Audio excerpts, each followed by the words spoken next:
Well, hello again. I had the most incredible weekend.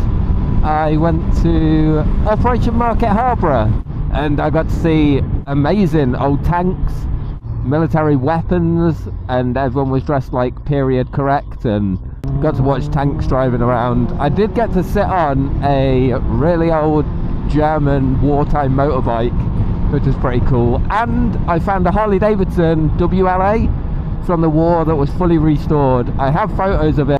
Did get to see a lot of old tanks firing up. I got to ride in a tank. Unfortunately, I didn't get a video of that, but it was very, very fun.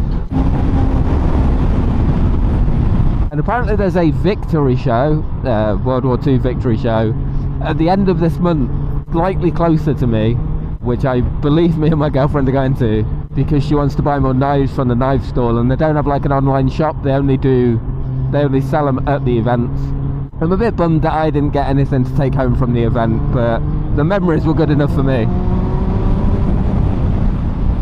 On the first day we took our kids, and everyone there was wonderful, like to the kids, showing them stuff, handing them weapons, obviously deactivated weapons and with no ammo in them, but you know, just handing them weapons, showing them how it worked, telling them about everything.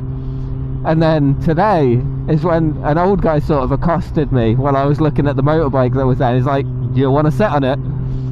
I sat on it, and then he sort of wandered off. I was like, okay, my girlfriend was taking photos. He came back and he handed me a rifle. He's like, "If you're going to do it properly." So I sat on an old World War II motorbike with a sidecar, with a rifle in my hand. It was actually quite wonderful. And he told me all about the bike as well. How Germany sent 10 of them to Russia. And then Russia sent 8 back, kept 2, basically deconstructed it and rebuilt it themselves, so that they could make their own versions of it, and then sent the other 2 back. That's when Germany was trying to get Russia to be on their side. Very interesting history lesson. And he told me that the one that he had was mainly a Russian reproduction, but made to look like the German period correct one.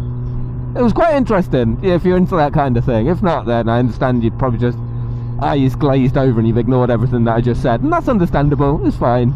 But oh, there we go. Nice. I've got to say, my favourite part of the weekend was definitely riding in the back of the tank. I've never been in the back of a tank before, and it was a wonderful experience. Although it was more like an APC, like an armoured personnel carrier, rather than like a turreted tank. So there's like a hatch at the back, and we were right at the back, and the roof was open. So there was a lot of dust and grass and stuff that was getting kicked up into our faces, but it was a wonderful experience. It almost feels like my tyre's going flat a little bit as well, which would be annoying because I've only just put this tyre on. Might just be a case of it's not seated properly and I might have to put a little bit of sealant in there. I did with the front one. I put this front tyre on, went out for a ride, came back, and there was a nail in it. So I have just put sealant in that tyre, which has worked out fine so far. I also need to, for my Suzuki, I need to order some inner tubes for that one. I guess I could convert it to tubeless, I think, if it's anything like mountain bikes. It's just a spoked wheel. I've never really considered it. I haven't had a flat so far. Touch wood. Boop. Oh! That's why the army truck's from the show that I went to. I'm pretty sure I have a photo of that. Entering average speed check zone. The other day I got caught in a rainstorm. I was out on my other bike. I wear another helmet when I'm on that, when I'm doing Uber. It's like a flip-up one just for convenience of talking to people. I got absolutely soaked. I was coming up here for a delivery and the heavens just completely opened. I was wearing a hoodie, which I know, not the best choice of clothing, and some cargo trousers. I was completely drenched through down to my underwear in maybe 10 seconds. And then I still had another 2 miles to go for the delivery to drop it off. When I got to the guy's door where it was being delivered, he apologised profusely.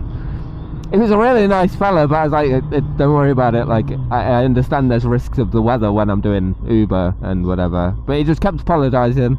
Lovely guy. And then he tipped me afterwards as well, which was quite nice. Got a little bit of extra money for getting wet. Can't complain about that.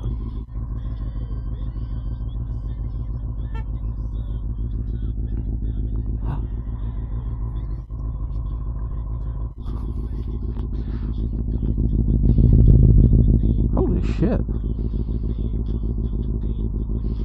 Oh wow. Okay. That was dangerous. It's lost its plastic cover.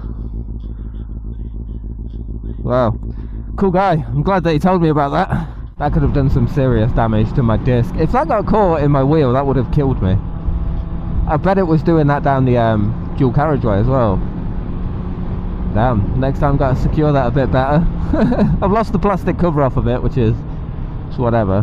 But whew, I don't really like those Scirocco's. There's a guy from my work that has one, and he has it like tuned and with an exhaust on it. It sounds okay, but not for the speed that he goes. Like it's screaming and he's going really slow. I know this screams when I'm going slow, but it's a 90s sport bike. It's meant to do that. Oh, no way. More of them from the show. It's pretty cool. Very nice.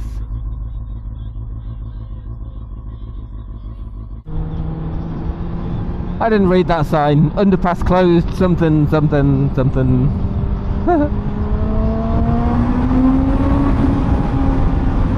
I think I might do Uber later for a little bit, if the weather holds out. It's meant to. It rained this morning a little bit. I don't think it's meant to rain for the rest of the day, so that'll be okay. Although, this is me, so I'm all done. Peace! See you next time!